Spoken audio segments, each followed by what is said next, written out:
तो चलिए दोस्तों, आज का वीडियो स्टार्ट करते हैं। वीडियो स्टार्ट करने से पहले आप सबको पता ही है कि ये वीडियो कंप्यूटर का होने वाला है और इसके अंतर्गत अपन सभी चैप्टर वाइज जितने भी PYQ क्वेश्चन पूछे गए हैं उन सबका अपन सॉल्यूशन करने वाले हैं। सारा सॉल्यूशन 360 सॉल्यूशन होगा, यानी कि उस क्वेश्चन से रिलेटेड और कौन कौन से क्वेश्चन अभी तक एग्जाम में बन चुके हैं वो आपको एक ही क्वेश्चन के माध्यम से मैं सारी जानकारी दे दूंगा, ठीक है। और वीडियो किसके लिए होने वाला है? केवल और केवल पटवार और वीडियो जो एग्जाम है उनको टारगेट करके ये वीडियो बना रहा हूँ। फिलहाल पटवार एग्जाम से पहले पहले आपको सारे चैप्टरों के चैप्टर वाइज प्रीवियस ईयर के क्वेश्चन, उसके साथ में सबसे लास्ट में अपन पूरा सिलेबस का एक साथ, मतलब ये मान लो कम से कम 500 क्वेश्चन पूरे सिलेबस के एक साथ कंप्यूटर के करने वाले हैं, ताकि आपकी जो एग्जाम है उसके अंतर्गत 15 में से 15 क्वेश्चन सही हो जाए। क्योंकि 15 में से 15 क्वेश्चन सही करना बहुत ज़्यादा जरूरी है और कंप्यूटर में किए भी जा सकते हैं अगर आप प्रीवियस ईयर के क्वेश्चनों को बार बार मतलब रिवाइज कर लेते हो, ठीक है। तो बिना किसी देरी की वीडियो स्टार्ट करते हैं। अगर आपने अभी तक चैनल को सब्सक्राइब नहीं किया तो जरूर कर दीजिए। वीडियो पसंद आए तो वीडियो को लाइक भी कर देना। देखो साहब, सबसे पहले तो अपन जो चैप्टर फर्स्ट है इसको खत्म करने वाले हैं। इससे रिलेटेड पहले 4 वीडियो में बना चुका हूं, जिसके अंतर्गत अपन ने लगभग 60 क्वेश्चन कंप्लीट कर लिए थे। आज के इस वीडियो के माध्यम से इस चैप्टर को खत्म कर देंगे। उसके बाद में फिर दूसरा चैप्टर इनपुट और आउटपुट डिवाइस का करने वाले हैं, ठीक है। तो देखते हैं साहब, आज का हमारा क्वेश्चन 60 क्वेश्चन तो अपन पिछली क्लासों में कर चुके हैं। अगर आपने नहीं देखा हो तो प्लेलिस्ट बना रखी है कंप्यूटर के नाम से, पटवार वीडियो के नाम से, ठीक है। उसको जा करके देख लेना। और आज अपन क्वेश्चन नंबर 61 से स्टार्ट करेंगे, ठीक है। देखो साहब, तो देखो आज का हमारा पहला क्वेश्चन है कि भारत का पहला सुपर कंप्यूटर कौन सा है। देखो, सुपर कंप्यूटर से क्वेश्चन हर बार बनता है एग्जाम में, चाहे कोई सी भी एग्जाम हो। तो भारत का पहला सुपर कंप्यूटर कौन सा था? परम था। लेकिन ये तो परम तो सीरीज का नाम है, इसका सुपर कंप्यूटर का नाम था परम 8000। क्या था? परम 8000 इस कंप्यूटर का नाम था, सुपर कंप्यूटर का, जो कि भारत में पहला सुपर कंप्यूटर था, ठीक है। इसके अलावा इसकी कंपनी कौन सी थी? इसकी कंपनी थी सी डेक कंपनी। कौन सी कंपनी थी? सी डेक कंपनी थी, जिसकी स्थापना कब होती है? 1988 में होती है। और इसका मुख्यालय कहाँ पर है? पुणे में है, ठीक है। इसके अलावा जो ये परम 8000 खोजा गया था, ये कब खोजा गया था? 1991 के अंतर्गत खोजा गया था, ठीक है। 1991 के अंतर्गत इसको खोजा गया था। और भटनागर नाम से इनका जो मतलब जो वैज्ञानिक है उनके द्वारा ये खोजा गया था, ठीक है। विजय भटनागर ऐसे नाम उनका, जिनको अपने भारत के सुपर कंप्यूटर का जनक भी कहा जाता है। इसके अलावा देखो ऑप्शन में देखोगे तो ये सब त्रिशूल वगैरह, सिद्धार्थ वगैरह, ये सभी सुपर कंप्यूटरों के नाम हैं। सिद्धार्थ जो सुपर कंप्यूटर है, इसकी एक खासियत है कि ये भारत में निर्मित पहला ऐसा सुपर कंप्यूटर था जिसके अंतर्गत 2 भाषाएं थी, ठीक है। 2 भाषाएं वाला पहला भारत में निर्मित सुपर कंप्यूटर कौन सा था? सिद्धार्थ था, ठीक है। ये भी एग्जाम में पूछा हुआ क्वेश्चन है। अब आगे बढ़ते हैं भाई साहब, क्वेश्चन नंबर 62, ठीक है। तो इसी प्रकार से मैं सारे 360 सॉल्यूशन कराऊंगा कि उस क्वेश्चन से अब तक कौन कौन से एग्जाम में क्वेश्चन बन चुके हैं। पिछले 60 क्वेश्चन भी मैंने ऐसे कराए हैं, अगर आपने नहीं देखा हो तो देख लेना। और चैनल को सब्सक्राइब जरूर करना। डेली शाम को 7 बजे आपको ये क्लास मिलती रहेगी, ठीक है। सारे दिन आराम से पूरे आप पढ़ो, जीके वगैरह, मैथ वगैरह, रीजनिंग वगैरह। बाकी शाम को 15 मिनट आप इस क्लास को दे दो, आपका कंप्यूटर अपने आप तैयार हो जाएगा, ठीक है। आगे बढ़ते हैं। अगला क्वेश्चन है क्वेश्चन नंबर 62। वर्तमान में किस जनरेशन के कंप्यूटर का प्रयोग हो रहा है? तो आप सबको पता है कि कंप्यूटर की जनरेशन कितनी है? टोटल 5 जनरेशन है, ठीक है। 5 जनरेशन है। और वर्तमान में कौन सी पीढ़ी चल रही है? 5वीं पीढ़ी चल रही है, जो कि कब से चल रही थी? ये 1989 से चल रही है, ठीक है। 1989 से 5वीं पीढ़ी कंप्यूटर की चल रही है, ठीक है। आगे बढ़े। अगला क्वेश्चन देखो साहब, देखो इस क्वेश्चन से अपन पहले ये देख लेते हैं कि इनका सबका सन याद कर लेना आप। प्रथम पीढ़ी का कब था? 1942 से लेकर के 1955 तक था। इसके बाद में 10-10 का गैप कर लो, जैसे 56 से कौन सा हो जाएगा? 64 का हो जाएगा। फिर उसके बाद में 65 से 75 का हो जाएगा। और लास्ट वाली में 75 से 89 का हो जाएगा। और वर्तमान में कौन सी चल रही है? 89 से लेकर के वर्तमान तक चल रही है, ठीक है। तो 5 पीढ़ियों का कालक्रम अपने को याद रखना, वो भी पूछा जाता है एग्जाम में। अगला क्वेश्चन है क्वेश्चन नंबर 63। प्रथम पीढ़ी के कंप्यूटर का प्रमुख घटक क्या था? बताओ भाई साहब। जो प्रथम पीढ़ी थी 1942 से 55 तक की, उसमें कंप्यूटर का प्रथम जो प्रमुख घटक क्या था? प्रमुख घटक क्या था? वो था अपना वैक्यूम ट्यूब। आप सबको पता है कि प्रथम पीढ़ी के अंतर्गत जो प्रोसेसिंग डिवाइस यूज की गई थी वो थी निर्वात नलिका, यानी कि वैक्यूम ट्यूब, ठीक है। इसके अलावा कौन सा था? वाल्व था, ठीक है। इसके अलावा देखो ऑप्शनों में क्या दे रखा? ट्रांजिस्टर दे रखा। जो ट्रांजिस्टर का यूज कौन सी पीढ़ी में हुआ था? दूसरी पीढ़ी में हुआ था। इंटीग्रेटेड सर्किट यानी आईसी चिप की बात कर रहा है, आईसी चिप का आविष्कार कब हुआ था? तीसरी पीढ़ी में हुआ था। इसके अलावा यहां पर दे रखा लार्ज साइज इंटीग्रेटेड सर्किट, मतलब कि लार्ज साइज इंटीग्रेटेड सर्किट, ठीक है। LSIC, ठीक है। ये भी कहाँ पर आ गई थी? तीसरी पीढ़ी में आ गई थी। इसके अलावा आपको ध्यान रखना कि वेरी लार्ज VLSI जो अपनी लैंग्वेज प्रणाली होती है, VLSI very large serial integrated, ठीक है। इसका आविष्कार कौन सी पीढ़ी में? चौथी पीढ़ी में था। और अल्ट्रा लार्ज SI पूछ ले तो ये कौन सी पीढ़ी में हो जाएगा? 5वीं पीढ़ी में हो जाएगा। ये सारे क्वेश्चन हो गए इन पीढ़ियों के जो यहाँ से अभी तक एग्जाम में पूछे जाते हैं। देखो राजस्थान पटवार में पूछा गया था 2016 के अंतर्गत ये वाला क्वेश्चन। आगे बढ़ते हैं भाई साहब, अगला क्वेश्चन है क्वेश्चन नंबर 64। उससे पहले अगर आपने चैनल को सब्सक्राइब नहीं किया तो जरूर कर दीजिए, वीडियो पसंद आ रहा हो तो वीडियो को लाइक भी कर देना। देखो साहब अगला क्वेश्चन है क्वेश्चन नंबर 64, कौन सी भाषा कंप्यूटर के द्वारा बिना अनुवाद किए समझी जाती है? मतलब कि कंप्यूटर को ट्रांसलेशन की जरूरत नहीं पड़ती है, वो ऐसी कौन सी भाषा को समझता है? तो आप सबको पता है कि वह मशीनी भाषा या फिर असेंबली भाषा। बताओ भाई, अब यहाँ पे देखो हाई लेवल लैंग्वेज तो कौन सी होती है? अपन मानव जो बोलते हैं ना उसको हाई लेवल लैंग्वेज कहा जाता है, तो इसको तो सीधा सीधा कंप्यूटर समझता भी नहीं है। तो कौन सी भाषा ऐसी है जो कंप्यूटर को बिना अनुवाद किए ही समझ में आ जाती है? तो कौन सी, असेंबली या फिर मशीनी भाषा? तो ध्यान रख लेना कौन सी भाषा है, मशीनी भाषा को आराम से समझ लेता है। मशीनी भाषा को ही बाइनरी नंबर भी कहा जाता है जिसमें 1 और 0 होता है, और इसी को कंप्यूटर की भाषा भी कहा जाता है। तो कुल मिलाकर के कंप्यूटर की ऐसी कौन सी भाषा होती है जिसमें ट्रांसलेशन की जरूरत नहीं पड़ती है? तो कौन सी हो जाएगी? मशीनी भाषा हो जाएगी, या फिर इसी को बाइनरी नंबर भी कहा जाता है। अब देखो यहाँ पे असेंबली इसलिए नहीं होगा क्योंकि असेंबली भाषा को कंप्यूटर समझ नहीं पाता है। असेंबली भाषा के लिए अपने को एक ट्रांसलेटर का यूज करना पड़ता है जिसको बोला जाता है असेंबलर। ठीक है, ट्रांसलेटर चैप्टर भी अपने, ट्रांसलेटर भी अपने टॉपिक है इसी पटवार एग्जाम के अंतर्गत। तो वहाँ पर एक असेंबलर नाम का आप चैप्टर ट्रांसलेटर पढ़ोगे तो असेंबलर नाम से पता चल रहा है कि असेंबली भाषा को मशीनी भाषा में बदलता है। ठीक है, आगे बढ़ते भाई साहब, अगला क्वेश्चन है क्वेश्चन नंबर 65, चिप्स को बनाने के लिए निम्न में से क्या काम लिया जाता है? चिप्स वो वाली नहीं, अंकल चिप्स वाली नहीं, ये बोल रहा है चिप्स जो होती है, आईसी चिप्स होती है, उनको बनाने के लिए क्या काम में लिया जाता है? तो आप सबको पता है कि उसके लिए अर्धचालक युक्ति या सेमीकंडक्टर का प्रयोग किया जाता है।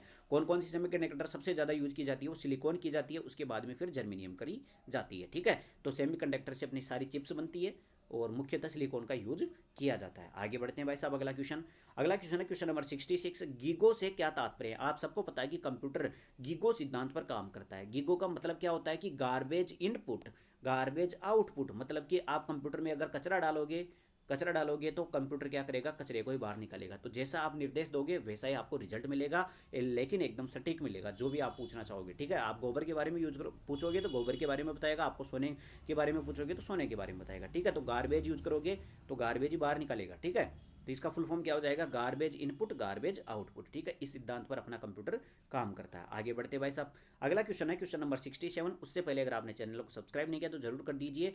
आपने पिछले 4 वीडियो नहीं देखे हैं तो प्लेलिस्ट बना रखी है, उस प्लेलिस्ट में जाकर के नंबर वाइज से देख लेना। अगला क्वेश्चन है क्वेश्चन नंबर 67, डाटा को तार्किक अनुक्रम में व्यवस्थित करने को क्या कहा जाता है? अरेंज इन लॉजिकल सीक्वेंस, मतलब कि किसी भी डाटा को लॉजिकल सीक्वेंस में बदलने को क्या कहा जाता है? बहुत अच्छा क्वेश्चन है और बहुत ही इंपॉर्टेंट क्वेश्चन है, ध्यान रख लेना। किसी भी डाटा को लॉजिकल सीक्वेंस में जमाना, लॉजिकल का मतलब होता है कि जैसे मान लो कि कोई डाटा है उसको अपन ऐसे जमा रहे हैं, जैसे 2 हो गया, उसके बाद में 3 हो गया, 5 हो गया, 7 हो गया, मतलब आरोही क्रम में जमा रहे हैं, कुछ ना कुछ लॉजिक लग रहा है।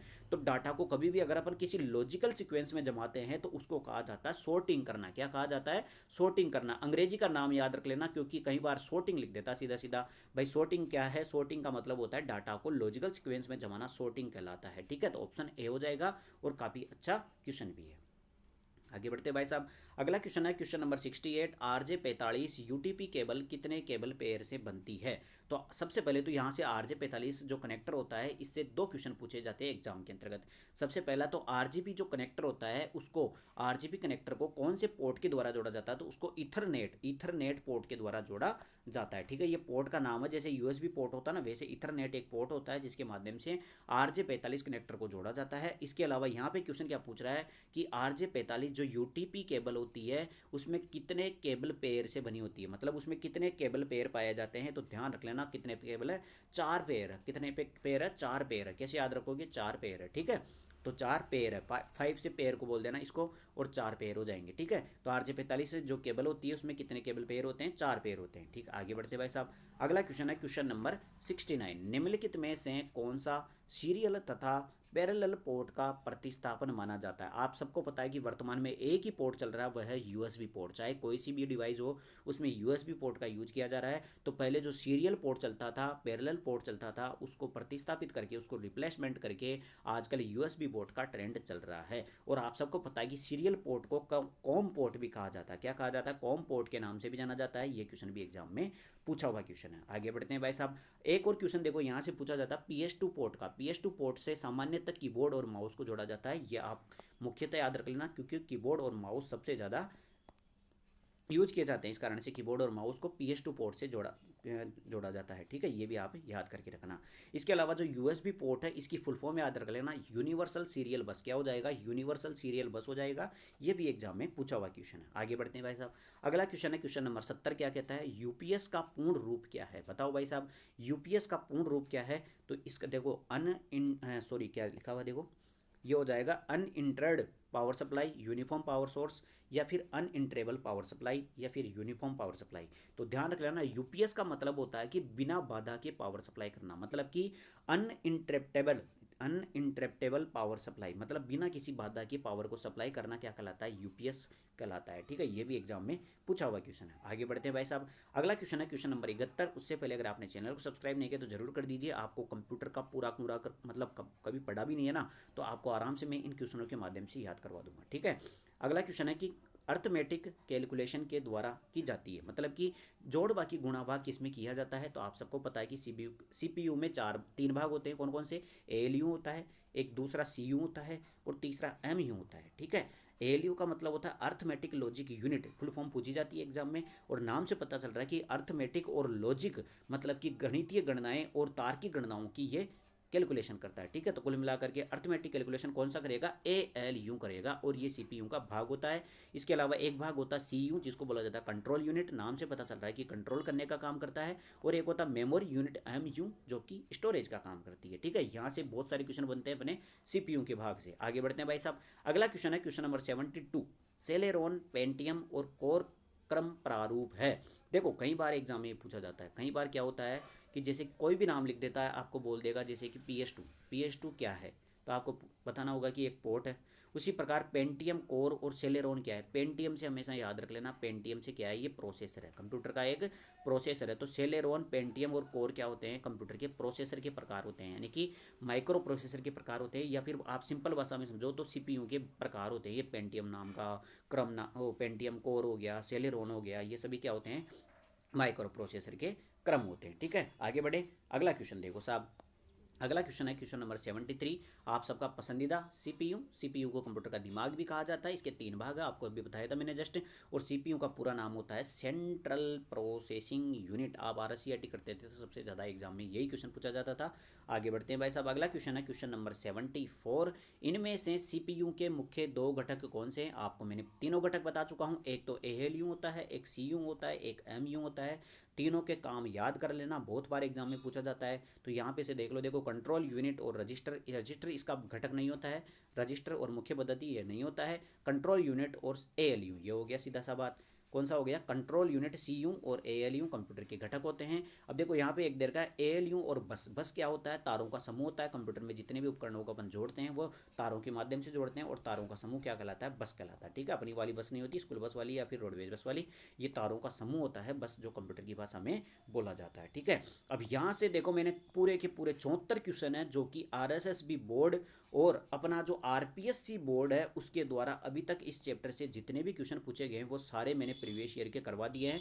74 क्वेश्चन तो ये हो गए। इसके अलावा ये मान लो कि लगभग अपन राउंड फिगर में माने तो 75 क्वेश्चन ये हो गए। इसके अलावा मैं हर क्वेश्चन के अंतर्गत कम से कम 2 क्वेश्चन भी एक्स्ट्रा बताता हूँ, तो उस हिसाब से आपके 250 के लगभग क्वेश्चन यहाँ पे कंप्लीट हो चुके हैं। तो आपका पूरा का पूरा जो चैप्टर है ये आपका रिवाइज भी हो चुका होगा और आपकी प्रैक्टिस भी हुई होगी। ठीक है, अब अगले वीडियो के अंतर्गत अपन अगली यूनिट स्टार्ट करेंगे, और जो अगली यूनिट होगी वो कौन सी होगी आप सबको पहले बता चुका हूँ। अगली यूनिट होगी अपनी इनपुट और आउटपुट डिवाइस। इसका मतलब कि आपको पढ़ के क्या आना है? इनपुट और आउटपुट डिवाइस को पढ़ लेना है एक बार, फिर उसका मैं पूरा का पूरा रिवीजन करा दूंगा। प्रीवियस ईयर के सारे की सारी क्वेश्चन डेली शाम को 7 बजे आपकी क्लास चालू रहेगी। ये पटवार एग्जाम तक बिल्कुल कंटिन्यू चलती रहेगी बिना किसी छुट्टी के। ठीक है, तो आप कल क्या करना? इनपुट आउटपुट डिवाइस पढ़ के आ जाना। ठीक है, मैं इस जो जितने भी प्रीवियस ईयर के क्वेश्चन है RSSB बोर्ड या RPSC बोर्ड के इस चैप्टर से रिलेटेड, उन सब का मैं सॉल्यूशन कराने वाला हूँ। ठीक इसी प्रकार से 360 सॉल्यूशन कराऊंगा, ताकि आपका डाटा है जो आपको याद भी हो जाए, क्योंकि कंप्यूटर में बहुत सारा डाटा होता है, फैक्ट होते हैं, उनको याद ही करना पड़ता है। ठीक है,